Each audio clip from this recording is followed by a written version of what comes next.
pessoal, um bom dia a todos nós. Espero que todos vocês estejam bem e para que a gente possa iniciar essa semana de uma forma muito poética e muito gostosa, eu faço a proposta de que vocês fiquem aqui comigo para ouvir o início da leitura do livro O Pequeno Príncipe, que foi escrito por Antoine de Saint-Exupéry, originalmente publicado em francês pela editora Gallimard, e eu trago aqui a tradução de Dom Marcos Barbosa, que foi publicada pela editora Agir.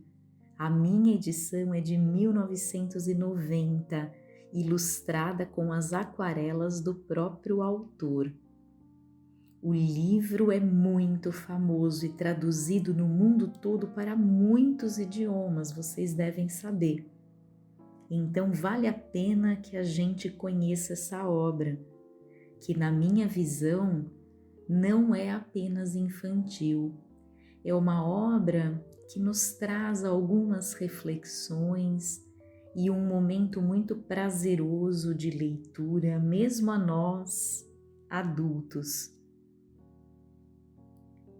É claro que o vídeo ficaria muito extenso se eu fizesse a leitura na íntegra do livro a vocês, e vocês teriam de segmentar a audição desse material para que não ficassem cansados. Portanto, ao longo desta semana, eu divido a leitura em episódios e vocês poderão fazer com calma o acompanhamento destas leituras, dividida, portanto, em partes. Iniciamos hoje a primeira, na segunda-feira, e até a sexta-feira desta semana teremos completado toda a leitura do livro juntos. Vamos então começar? O Pequeno Príncipe. Dedicatória a Leon Worth. Peço perdão às crianças por dedicar este livro a uma pessoa grande. Tenho uma desculpa séria.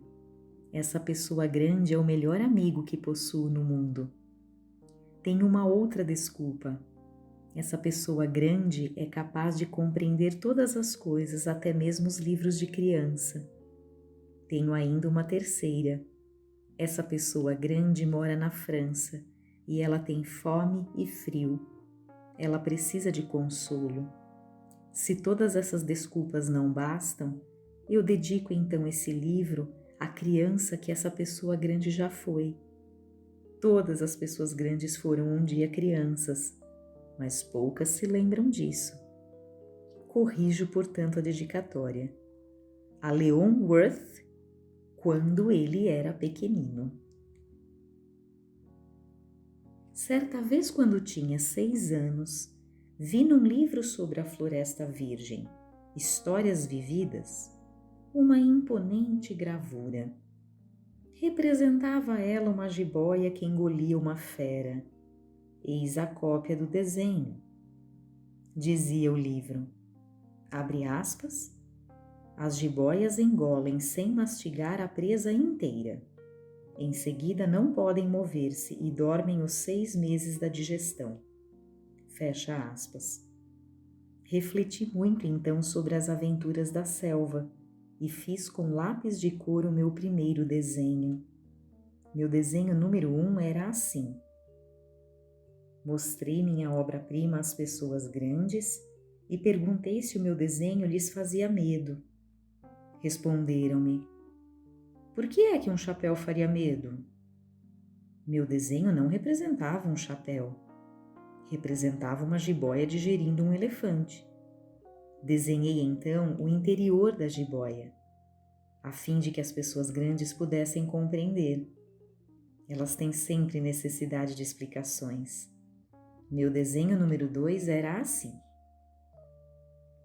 As pessoas grandes aconselharam-me deixar de lado os desenhos de jiboias abertas ou fechadas e dedicar-me de preferência à geografia, à história, ao cálculo, à gramática.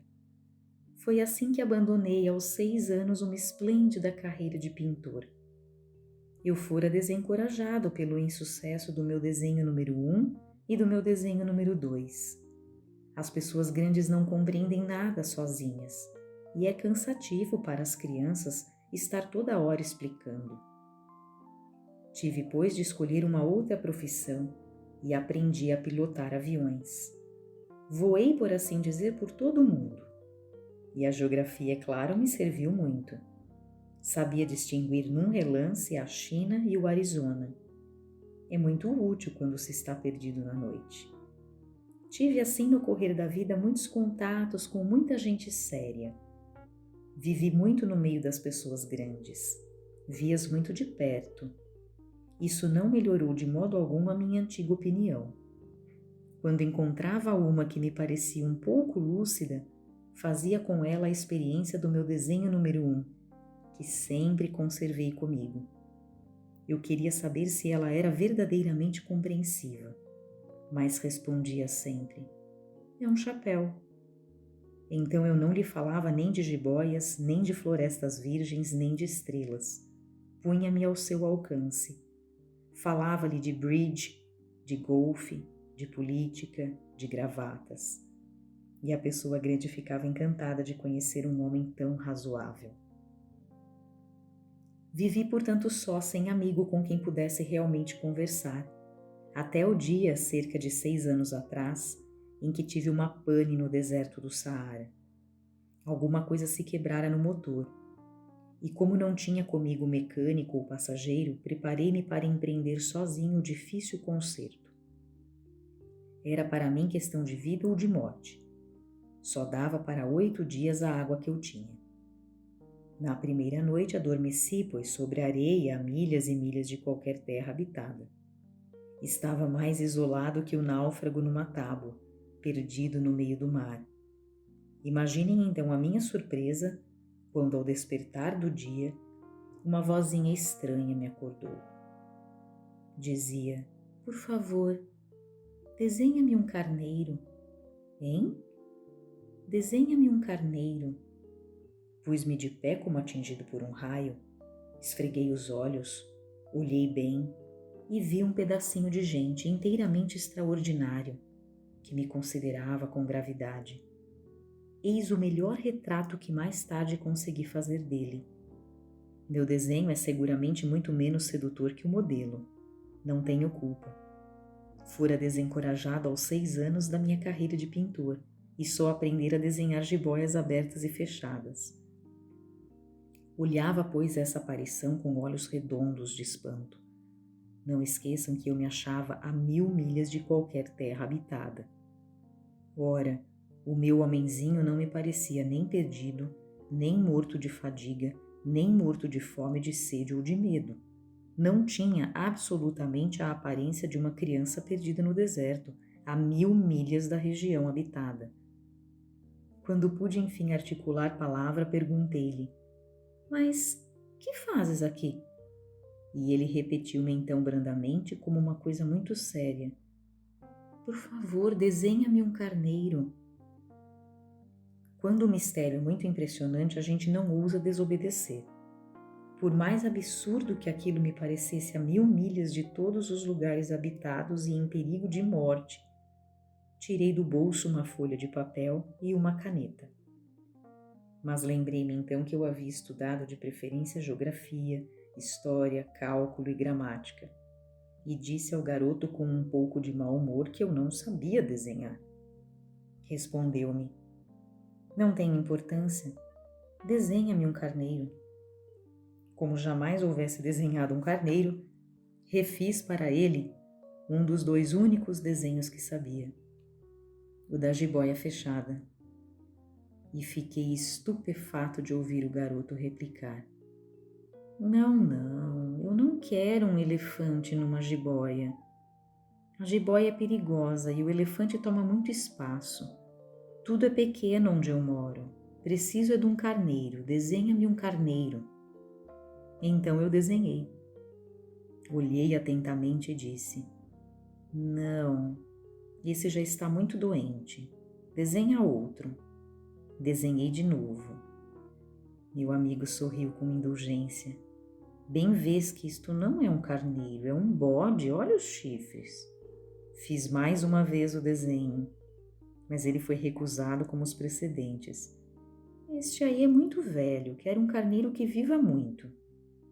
Então, perdendo a paciência, como tinha pressa de desmontar o motor, rabisquei o desenho ao lado e arrisquei. Esta é a caixa, o carneiro está dentro. Mas fiquei surpreso de ver iluminar-se a face do meu pequeno juiz. Era assim mesmo que eu queria. Será preciso muito capim para esse carneiro? Por quê? Porque é muito pequeno onde eu moro. Qualquer coisa chega. Eu te dei um carneirinho de nada. Inclinou a cabeça sobre o desenho. Não é tão pequeno assim. Olha, adormeceu. E foi desse modo que eu travei conhecimento um dia com o Pequeno Príncipe. Levei muito tempo para compreender de onde viera. O príncipezinho que me fazia milhares de perguntas não parecia sequer escutar as minhas. Palavras pronunciadas ao acaso é que foram pouco a pouco revelando tudo.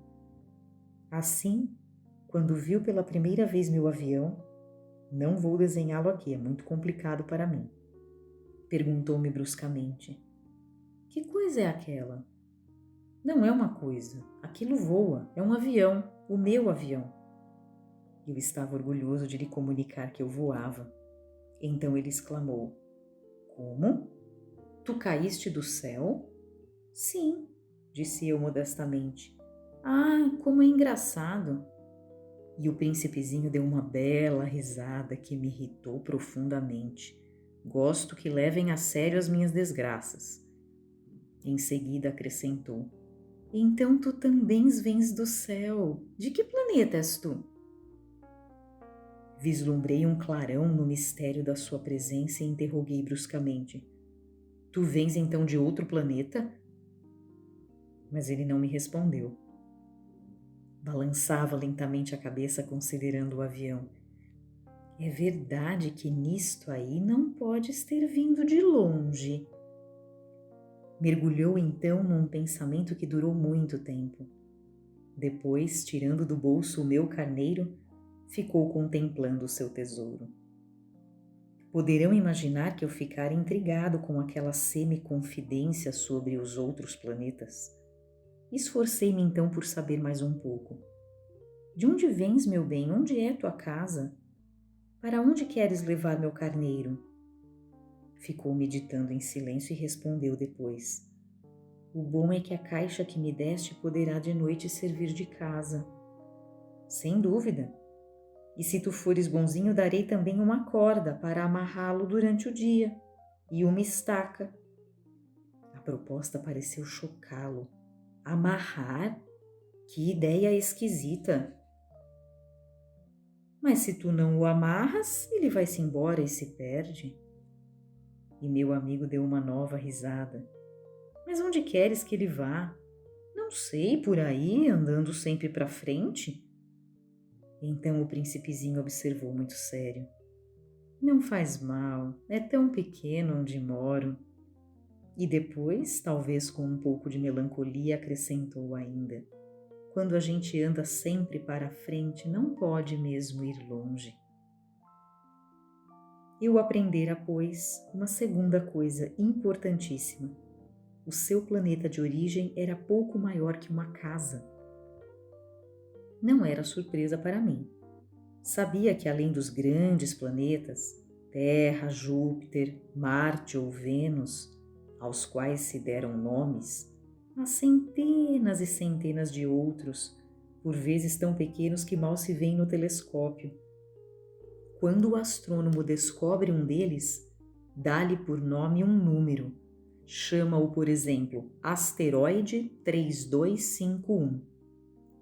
Tenho sérias razões para supor que o planeta de onde vinha o príncipe era o asteroide B612. Esse asteroide só foi visto uma vez ao telescópio em 1909 por um astrônomo turco.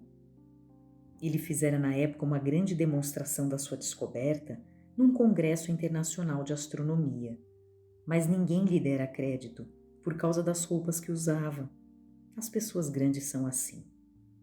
Felizmente para a reputação do asteroide B612, um ditador turco obrigou o povo, sob pena de morte, a vestir-se à moda europeia. O astrônomo repetiu sua demonstração em 1920, numa elegante casaca. Então, dessa vez, todo mundo se convenceu. Se lhes dou esses detalhes sobre o asteroide B612 e lhes confio o seu número, é por causa das pessoas grandes. As pessoas grandes adoram os números. Quando a gente lhes fala de um novo amigo, elas jamais se informam do essencial. Não perguntam nunca: qual é o som da sua voz? Quais os brinquedos que prefere? Será que ele coleciona borboletas? Mas perguntam: qual é a sua idade? Quantos irmãos tem ele? Quanto pesa? Quanto ganha seu pai? Somente então é que elas julgam conhecê-lo. Se dizemos às pessoas grandes: vi uma bela casa de tijolos cor-de-rosa, gerânios na janela, pombas no telhado, elas não conseguem de modo nenhum fazer uma ideia da casa. É preciso dizer-lhes: vi uma casa de 600 contos. Então elas exclamam: que beleza! Assim, se a gente lhes disser: a prova de que o príncipezinho existia é que ele era encantador, que ele ria e que ele queria um carneiro. Quando alguém quer um carneiro é porque existe. Elas darão de ombros e nos chamarão de criança.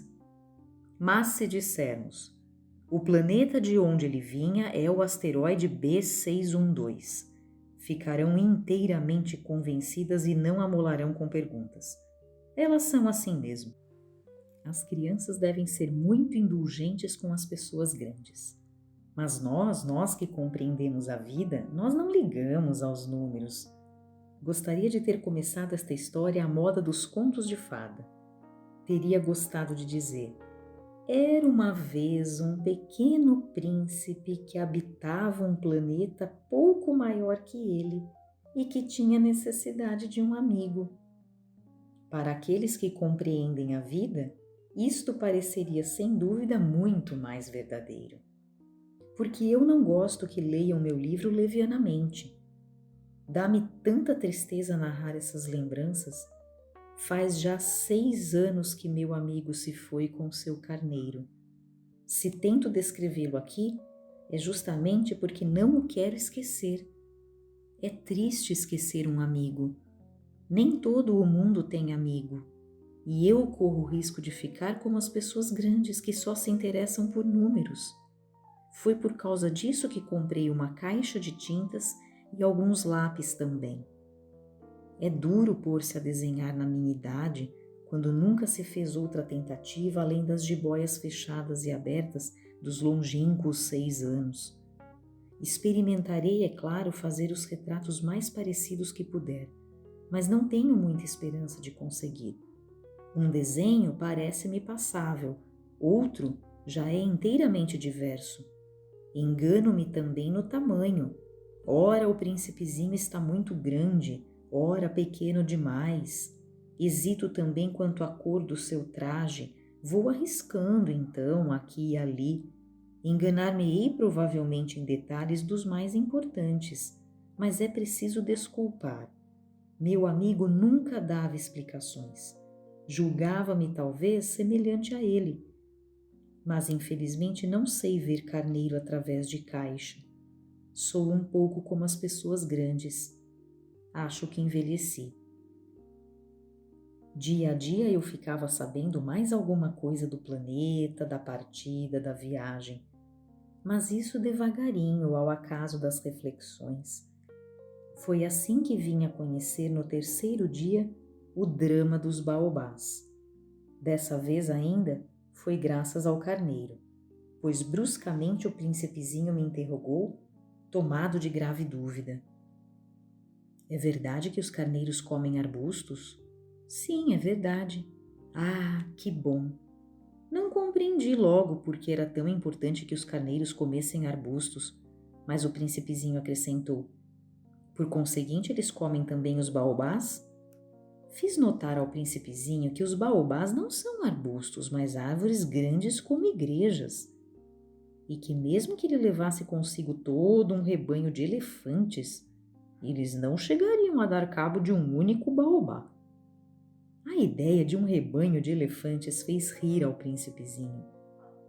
Seria preciso botar um por cima do outro. Mas notou em seguida sabiamente: os baobás antes de crescer são pequenos. É fato, mas por que desejas tu que os carneiros comam os baobás pequenos? Por que haveria de ser? Respondeu-me como se tratasse de uma evidência. E foi-me preciso um grande esforço de inteligência para compreender sozinho esse problema. Com efeito, no planeta do príncipezinho, havia, como em todos os outros planetas, ervas boas e más. Por conseguinte, sementes boas de ervas boas, sementes más de ervas más. Mas as sementes são invisíveis. Elas dormem no segredo da terra até que uma cisme de despertar. Então ela espreguiça e lança timidamente para o sol um inofensivo galinho. Se é de roseiro ou rabanete, podemos deixar que cresça à vontade. Mas quando se trata de uma planta ruim, é preciso arrancar logo, mal a tenhamos conhecido. Ora, havia sementes terríveis no planeta do príncipezinho. As sementes de baobá. O solo do planeta estava infestado. E um baobá, se a gente custa a descobri-lo, nunca mais se livra dele. Atravanca todo o planeta, perfura-o com suas raízes. E se o planeta é pequeno e os baobás numerosos, o planeta acaba rachando. É uma questão de disciplina, me disse mais tarde o príncipezinho. Quando a gente acaba a toalete de manhã, começa a fazer com cuidado a toalete do planeta. É preciso que a gente se conforme em arrancar regularmente os baobás logo que se distinguam das roseiras, com as quais muitos se parecem quando pequenos. É um trabalho sem graça, mas de fácil execução. E um dia aconselhou-me a tentar um belo desenho que fizesse essas coisas entrarem de uma vez na cabeça das crianças. Se algum dia tiverem de viajar, explicou-me, poderá ser útil para elas. Às vezes não há inconveniente em deixar um trabalho para mais tarde, mas quando se trata de baobá é sempre uma catástrofe. Conheci um planeta habitado por um preguiçoso. Havia deixado 3 arbustos. E, de acordo com as indicações do príncipezinho, desenhei o tal planeta. Não gosto de tomar o tom de moralista, mas o perigo dos baobás é tão pouco conhecido e tão grandes os riscos daquele que se perdesse num asteroide, que ao menos uma vez faço exceção à minha reserva. E digo, portanto, meninos, cuidado com os baobás. Foi para divertir meus amigos de um perigo que há tanto tempo os ameaçava como a mim, sem que pudéssemos suspeitar que tanto caprichei naquele desenho. A lição que eu dava valia a pena. Perguntarão talvez, por que não há nesse livro outros desenhos tão grandiosos como o desenho dos baobás? A resposta é simples. Tentei, mas não consegui. Quando desenhei os baobás, estava inteiramente possuído pelo sentimento de urgência. E encerramos aqui, portanto, a primeira leitura do livro O Pequeno Príncipe, para que nós possamos continuá-la amanhã, sem falta, aqui na nossa Casa na Arte. Espero que tenham gostado dessa leitura até aqui. E nos encontramos amanhã. Um grande abraço a todos e até lá!